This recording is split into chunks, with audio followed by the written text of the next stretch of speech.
আমার নবী বলেন, উম্মত শোনো, এই শাবানের 14 তারিখ রাত্রে আল্লাহ 300 রহমতের দরজা খুলে, তাও ঠিক আল্লাহ রাব্বুল আলামিন বান্দাদেরকে মাফ করে, তাও ঠিক। কিন্তু আল্লাহ রাব্বুল আলামিন কিছু বান্দার জন্য এই রাত্রে রহমতের দরজা খুলেন না। এক নম্বরে ইউশরিক বিহি শাইআ, যারা আল্লাহর সাথে শিরক করে, আল্লাহর সাথে কোনো কিছু শরীক করা যাবে না। কিছুদিন আগে বাবা আলিশার দরবারে ওরস গিয়েছে, ওরসের মধ্যে যাও, মাজার শরীফ জিয়ারত করো, মাজারে সেজদা করা যায় না, কথা কোন ঠিক কিনা? অনেক বুঝে লাগে সেজদায় করে না, সেজদার জায়গা মাজার নয়, সেজদা একমাত্র আল্লাহর করতে হবে, আল্লাহ ছাড়া কাউরে সেজদা করা যাবে না। যদি ইবাদতের নিয়তে থেকে সেজদা করে থাকে, সাথে সাথে শিরক, ঈমান শেষ, কাফের হয়ে যাবে, সোজা কথা, মুশরিক হয়ে যাবে, সে কাফের মুশরিক হয়ে যাবে। মাজার সেজদার জায়গা নয়, সেখানে জিয়ারত করো, জিয়ারত করা নবীর সুন্নাহ। হুট করে গিয়ে সেজদায় পড়ে যায়, অনেক মানুষ আছে এরকম, দেখা যায় কিন্তু মাজারে লেখা আছে সেজদা করা নিষেধ, তারপরে সেজদায় পড়ে। এগুলো যারা করে তারা শিরক করে, তারা বুঝেও না তার ঈমান কোন দিকে চলে যায়। আমরা এগুলো থেকে বেঁচে থাকতে হবে, এই কাজগুলো থেকে আমরা বেঁচে থাকতে হবে। এই কাজগুলোর মাধ্যমে বান্দা শিরক করে আল্লাহ থেকে দূরে চলে যায়। আল্লাহর নবী এইগুলোকে উম্মত বলে স্বীকার করবে না। 2 নম্বরে আমার নবী বলেন, ইল্লা আন ইয়াকুনা শাহিরা, যারা জাদু করে, জাদুকর আছে না, অনেক জাদুকর আছে, তাবিজ ইসলামে জায়েজ আছে, তবে কোরআনের ভিত্তিতে যদি আপনি তাবিজের কাজ করেন, অসুস্থতা মানুষ আল্লাহ কোরআনে শিফা দিয়েছেন, আল্লাহ রাব্বুল আলামিন কোরআনকে ঈমানদারদের জন্য শিফা বলেছেন, ঈমানদারদের জন্য শিফা বলেছেন আল কোরআনুল কারীমকে। আপনি মাথা ব্যথা করে আপনি কোরআন থেকে শিফা নিতে পারেন, আপনার ফেডের অসুখ আছে, কোরআনের মধ্যে শিফা আছে। মাথা ব্যথার জন্য সূরা ফিল মাথায় ছাপ দিয়ে ধরে 11 বার 12 বার পরে মাথায় ফু দিলে আল্লাহ যদি দয়া করে, নামাজি ব্যক্তি যদি হয়, তার মাথা ব্যথা কমে যায়। এরকম অনেক প্রত্যেক রোগের শিফা আল্লাহ কোরআনে দিয়েছেন। আপনার জিন ভূত আসর বই করে আয়াতুল কুরসি আছে, আপনি 7 বার পরে শরীরে ফু দিয়ে বের হন, রাত্রের বেলায় জিন ভূত কোন এরবাক আপনার দরকার, আল্লাহ কোরআনে শিফা দিয়েছেন। এরপরে যদি না পারেন, আপনি এগুলো লিখে শরীরে রাখতে পারেন তাবিজ হিসেবে। কিন্তু অনেক আছে জাদু করে, এইভাবে সেইভাবে কত রকম করে না, এইগুলো যারা করে আল্লাহ তাদেরকে কোনোদিনও মাফ করবে না, যত বড় পীর ওলি আর বুজুর্গ দাবি করুক। এগুলো থেকে বেঁচে থাকতে হবে। 2 নাম্বার। 3 নাম্বার, আল্লাহর নবী সাল্লাল্লাহু আলাইহি ওয়াসাল্লাম বলেন, আও কাহিনা, যারা গণনা করে, যারা গণনা করে, এগুলো বুঝেন? গণনা কি বুঝেন না? জি, ভাগ্য গণনা বুঝেন নাই? গণনা 1 2 3 এই গণনা না, হাত দিকে তো রাশি করে দেবো, বেটা আয় আমার কাছে টাকা দিয়ে তো 1000 তো রাশি করে দেবো, আগামীকাল কি দেখাইবে, তুই মরবে কোন দিন? আরে মত তো আল্লাহ নির্ধারণ করেছে, কে কোন দিন মরবে এটা আল্লাহ দিয়েছে। তুমি আগামীকাল কি খাইবা না খাইবে আল্লাহ করে দিয়েছে। তোমার চাকরি হবে না আল্লাহ পাক যা ভালো জানে, কথা কোন ঠিক কিনা? তবে আপনি আমল করতে পারেন, আমল আছে, কয় আয় আমি গয়না দিব, তোর এটা হবে, এটা হবে, এটা হবে, বিয়া করবে 14টা, নাউজুবিল্লাহ কর। এইরকম গণনা যারা করে আল্লাহ তাদেরকে মাফ করেন না। শুধুমাত্র শবে বরাতের ফজিলত বললে হবে না, এগুলো বলতে হবে। জুমার দিন তো সময় জায়গা। এরপর আমার নবী বলেন, আও মাসিরা, যারা তাকদীরের ফয়সালা দিতে চায়। তোমার তাকদীরে কি আছে? যারা ফয়সালা করতে চায়, তোর তাকদীরে এটা আছে, এটা আছে না, তোমার তাকদীরের ফয়সালা আল্লাহ করে দিয়েছে। কারণ তোমার রিজিকের ফয়সালা আল্লাহর কাছে। আল্লাহর একটা নাম হচ্ছে রাজ্জাক, রিজিক দাতা, রিজিক দানকারী। সুবহানাল্লাহ, যে আল্লাহ রিজিক দেয়। অনেক সময় শোনা যায়, কই লোকটা ভালো আছেন রে, দেখছি বাজার থেকে আইছে, বাজার টাজার করে গেছে, বালা মানুষ রাত্রেবেলা খাইতে পেয়েছে, ফেরে স্টক করে মারা গেছে। রিজিক তার নসিবে নাই, আল্লাহ এই রিজিক তার নসিবের আগে নাই। আমি যখন ছোট ছিলাম, মনে 3তে পড়ি, এমন সময় আমাদের সমাজের একজন লোক মুরব্বী খাবারে নাকি বসছে দুপুরের সময়, এই সময় ধান কাটা ছিল, বন্দি গাইছে, খাবারে বসছে, খাবার মুখে দিতে পারে নাই, পরে মারা গেছে, কাজ করে এসে। তো ভালো মানুষ মারা গেছে, শেষ। তো এইরকম তাকদীরের ফয়সালা একমাত্র আল্লাহ দেয়, যারা দিতে চায় তাদের ঈমান থাকে না, আর তাদেরকে আল্লাহ মাফও করে নাই, সবে বরাতে রাত মাফ করতো না। এরপরে আল্লাহ রাব্বুল আলামিন বলেন, যারা ব্যভিচার করে, অন্যায় করে, অত্যাচার করে, এই সমস্ত মানুষদেরকে আল্লাহ রাব্বুল আলামিন এই সবে বরাতে রাত মাফ করবে না। এরপরে আমার নবী বলেন, মিন খামরি, এরপরে নবী বলেন, যারা মদ পান করে, নেশা পান করে, ইয়াবা ট্যাবলেটের সাথে যারা জড়িত, আমার নবী সাল্লাল্লাহু আলাইহি ওয়াসাল্লাম বলেন, যারা নেশাগ্রস্তের সাথে যারা জড়িত জবি শবে বরাতের রাত্রে মসজিদে বইরা কপাল ভাঙ্গা নাই, তাদেরকে আমার আল্লাহ মাফ করবেন না। সোজা কথা, নেশা করা যাবে না। এই জন্য আল্লাহ রাব্বুল আলামিন কুরআনুল কারীমের মধ্যে বলছেন, লা তাকরাবুস সালাহ ওয়া আনতুম সুকারা, তোমরা নামাজের ধারে কাছে যাও না। কেন? ওয়া আনতুম সুকারা, যখন তোমরা নেশাগ্রস্ত থাকো। এই জন্য ওই সমস্ত বান্দাদেরকে আল্লাহ রাব্বুল আলামিন শবে বরাত, শবে কদর কেন গত জুমায় বলেছিলাম, এর সাথে বেশি কিছু থাকলেও আল্লাহ তাদেরকে মাফ কখনো করবেন না, যতক্ষণ না পর্যন্ত এই রাস্তাগুলো থেকে ফিরে না আসবে। এগুলো আমরা খেয়াল রাখতে হবে। এরপরে এই রাত্রের ব্যাপারে আমার নবী সাল্লাল্লাহু আলাইহি ওয়াসাল্লাম বলেন, এখন শুনেন আমরা এই রাত্রে কি করব, এই রাত্রে আমাদের করণীয়টা কি। এই রাত্রে আমাদের করণীয়ের ব্যাপারে অনেকগুলো হাদিস এখানের মধ্যে আসছে, সহিহ সনদের হাদিস। আল্লাহ নবী সাল্লাল্লাহু আলাইহি ওয়াসাল্লাম বলেন, হযরতে সাবেত বুনানী রাদিয়াল্লাহু তাআলা থেকে বর্ণনা, তিনি বর্ণনা করেছেন হযরত আনাস রাদিয়াল্লাহু তাআলা থেকে, তিনারা বর্ণনা করেছেন। দেখেন এই রাত্রে আমরা কি করব, এই রাত্রে আমাদের কাজ কি। এই রাত্রের কাজ হচ্ছে, আর আনাস ইবনে মালিক রাদিয়াল্লাহু তাআলা কানা ইযা খতামাল কুরআন, এই রাত্রে তোমরা কুরআনুল কারীমের খতম আদায় করো। সুবহানাল্লাহ। কি করতে হবে আল্লাহ রাসূল সেটা বলে দিয়েছেন। এই রাত্রে আমরা কুরআনুল কারীমের খতম আদায় করব, আল্লাহর কুরআন তেলাওয়াত করব। জামা আহলাহু ওয়া ওয়ালাদাহু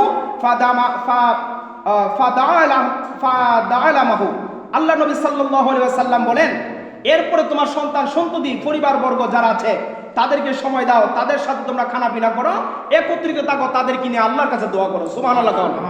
দেখেন, চিন্তা করছেন এই রাত্রে কাজ কি। এইটা একটা হাদিস কুরআনুল কারীমের তেলাওয়াত। অপর হাদিসের মধ্যে আসছে এই রাত্রের মধ্যে আমরা কি করব। অনেকে আছে, এই কথাটা একটু খেয়াল করবেন।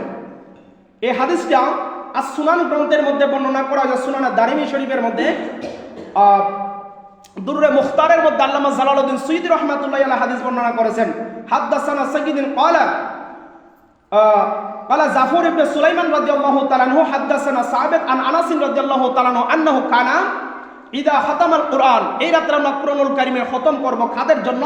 জামা আহলিহি ফাদাআলাহুম, এই রাত্রের মধ্যে আমরা আমাদের যে মৃত ব্যক্তিরা আছে তাদের জন্য আমরা পবিত্র কুরআনের তেলাওয়াত করে তাদের কবরে রূহের মধ্যে আমরা বসাবো। বলেন না সুবহানাল্লাহ। এই রাত্রে আমরা কুরআনুল কারীমের তেলাওয়াত করে মৃত ব্যক্তিদের রূহের মধ্যে আমরা এগুলো পৌঁছাবো, আল্লাহ তাদেরকে মাফ করবে।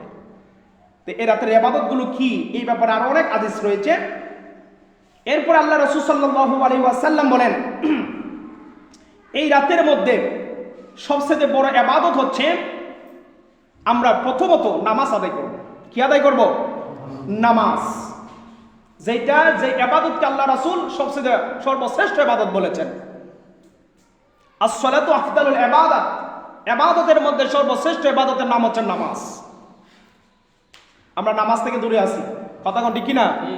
আমরা নামাজ থেকে কিন্তু দূরে আছি। অনেকে আমরা নামাজ থেকে দূরে, অনেকে আমরা নামাজ থেকে গাফেল। আমরা শবে বরাত রাত পাই, আল্লাহ আমরা মাফ করবো। আমরা আজকে রাতে তওবা করবো আল্লাহর কাছে। যারা নামাজ থেকে দূরে আছে আল্লাহ যেন আমরা বুঝার তৌফিক দান করে। এই রাত্রে আল্লাহর কাছে আমরা তওবা করবো। আল্লাহ এই রাত্রে তওবা কবুল করা রাত্রটা, যে রাত্রটা আমাদের কাছে আসতেছে, এই রাত্রে তওবা কবুল করার একটা রজনী। আমরা আজকে ইনশাআল্লাহ তওবা করবো, আল্লাহ আমরা জীবনের গুনাহ মাফ করে দাও।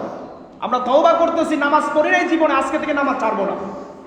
তাহলে অবশ্যই আল্লাহ রাব্বুল আলামিন আমাদের তওবাগুলোকে কবুল করবে। এখানে অনেকগুলো হাদিস আসছে, আমি কয়টা হাদিস বলবো। এরপরে আমার নবী বলেন, এই রাত্রের মধ্যে ইবাদত করলে কি হয়। আল্লাহর নবী সাল্লাল্লাহু আলাইহি ওয়াসাল্লাম বলেন, বান্দারে এই রাত্রের মধ্যে তোমরা যখন ইবাদত করবা, ইবাদতের সময় যখন আল্লাহর কাছে তওবা করবা, ক্ষমা চাইবা, আমার আল্লাহ রাব্বুল আলামিন এই শবে বরাত রাত্রে তোমাদের তওবাগুলোকে ক্ষমা করে দেয়। কোন সুবহানাল্লাহ। আরেকটা হাদিস বলে দেই, সময় শেষ। আল্লাহ নবী সাল্লাল্লাহু আলাইহি ওয়াসাল্লাম বলেন, দেখেন এই জুমার আলোচনার মধ্যে আসছে হাদিস, জুমার যতটা খুতবা দেখবেন আপনি, এই প্রত্যেকটা খুতবার মধ্যে এই সবে বরাতের কথাগুলো আসছে।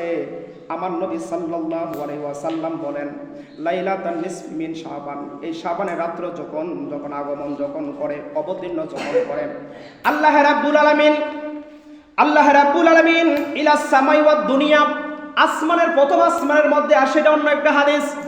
আয়েশা আল্লাহ রাব্বুল আলামিন বলেন ফায়াগফিরু, আমার আল্লাহ কই আমি আল্লাহ তোমাদেরকে ক্ষমা করব, আমি আল্লাহ তোমাদেরকে ক্ষমা করার জন্য আজকে প্রথম আসমানের মধ্যে আগমন করেছি। আল্লাহর নবী বলেন লি আকসারু মিন আদাদি শাআরি গানামিল কলবি, যে হাদিসটা প্রথম বলছিলাম এর বিপরীত আরেকটা হাদিস। আমার নবী বলেন আল্লাহ রাব্বুল আলামিন তোমাদেরকে আমি আল্লাহ প্রচুর পরিমাণ আজকের এই সবার শাবানের রাতের মধ্যে আমি আল্লাহ তোমাদেরকে মাফ করব।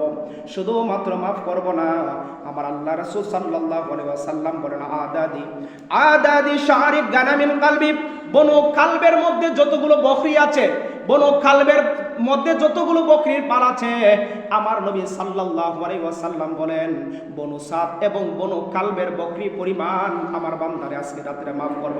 সুবহানাল্লাহ। এগুলো কোনো হিসাব নাই, হিসাব ছাড়া আপনি কয়টা হিসাব করবেন? আল্লাহ আজকে এই রাত্রে এত মর্যাদা দিয়েছেন, তাহলে এই রাত্রের মধ্যে আমাদের কাজগুলো কি? এখানে হাদিসের মধ্যে আসছে, এই হাদিসটা বলে শেষ করে দিচ্ছি। আমার নবী সাল্লাল্লাহু আলাইহি ওয়াসাল্লাম একজন সাহাবী হযরত আলী রাদিয়াল্লাহু তাআলা আনহু তিনি বর্ণনা করেন ইযা কানাত লাইলাতুন নিসফি মিন শাবান, শাবানের রাত্র যখন আগমন করে ফাকুমু, আল্লাহ রাব্বুল আলামিন বলতে থাকে লাইলাহা ওয়া সুমুহু, তোমরা এই দিনের মধ্যে তোমরা ইবাদত করো, ওয়া ইয়াউমাহা, তোমরা দিনের মধ্যে ইবাদত করো, রাত্রের বেলায় ইবাদত করো, দিনের বেলায় রোজা রাখো। ফা ইন্নাল্লাহ তাআলা, নিশ্চয় আল্লাহ তাআলা ইয়ানজুলু ফিহাল গুরুবিশ শামস ইলা দুনিয়া ইলা সামাই ওয়াদ দুনিয়া, আল্লাহ রাব্বুল আলামিন দুনিয়ার প্রথম আকাশে আসে এবং আল্লাহ কয় ফায়াকুলু, তোমাদের মধ্যে কে আছো, তোমাদের মধ্যে এমন কি কেউ আছো আমি আল্লাহর কাছে চাইবা, আমি আল্লাহ তোমাদের গুনাহগুলোরে মাফ করতে থাকবো। কোন সুবহানাল্লাহ। শুধু তাই নয়, আমার নবী বলতেছেন আল্লাহ রাব্বুল আলামিন বলেন তোমাদের মধ্যে কে এমন আছো যে তোমাদের জীবিকার প্রয়োজন, খাবারের প্রয়োজন, আমি আল্লাহর কাছে চাও, আমি আল্লাহ তোমরা খাবার দান করব। তোমাদের মধ্যে কে এমন আছো বিপদগ্রস্ত, বিপদে আছো, আমি আল্লাহর কাছে চাও, আমি আল্লাহ তোমার উদ্ধার করব, আমি আল্লাহ তোমাদেরকে মুক্তি দান করব। এরপর আমার নবী সাল্লাল্লাহু আলাইহি ওয়াসাল্লাম বলেন এই রাতের মধ্যে তোমরা কি করবা?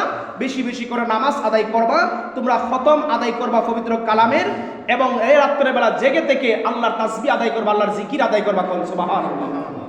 তাহলে আমরা আজকে অবশ্যই চেষ্টা করব এই শাবানের 14 তারিখের দিবাগত রাত্রটা আমাদের কাছে আসতেছে, আল্লাহ যদি এই রাত্রটা যদি আমাদের কিছু হায়াত যদি দান করে আমরা অবশ্যই আল্লাহর ইবাদত করব, আমরা পবিত্র কালাম যারা পারি তেলাওয়াত করব, আমরা তাসবিহ নিয়ে আসবো মসজিদে আসার সময়, আমরা নামাজের পাকে পাকে আমরা কিছু দরুদ শরীফ পড়ব তাসবিহ দিয়ে, আমরা জিকির করব তাসবিহ হাতে নিয়ে। এরপরে এই আমাদের আরেকটা ইবাদত, আমরা যখন শাবানের রাত্র যখন আসে বা শবে কদর আসে, শবে মেরাজ যখন আসে, আমরা আরেকটা ইবাদত করে থাকি। এটা মাইকে বলছি এই জন্য বাড়ি ঘরে যারা আছেন মা বোনেরা আপনারা এই ইবাদতটা করবেন, যেটাকে বলা হয় সালাতুত তাসবিহ নামাজ। যে নামাজটাকে বলা হয় সালাতুত তাসবিহ নামাজ, আপনারা সালাতুত তাসবিহ নামাজটা আদায় করবেন। 4 রাকাত নামাজ, 300 বার তাসবিহ লাগে, সুবহানাল্লাহি ওয়াল হামদুলিল্লাহি ওয়া লা ইলাহা ইল্লাল্লাহু আল্লাহু আকবার।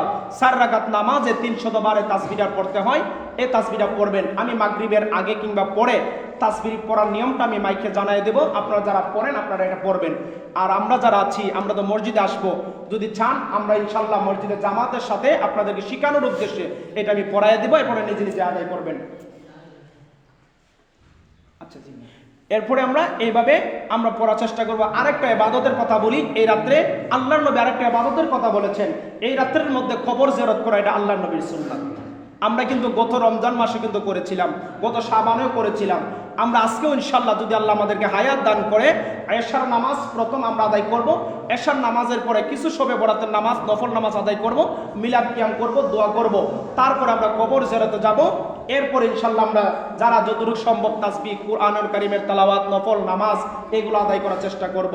অবশ্যই আপনারা কবর জিয়ারতে যাবেন, কারণ আমরা অন্ততপক্ষে রাত্রটার জন্য তাদের জন্য যেন আমরা দোয়া করতে পারি, আল্লাহ রাব্বুল আলামিন যেন আমাদেরকে কবুল করে। সবাই বলি আমিন।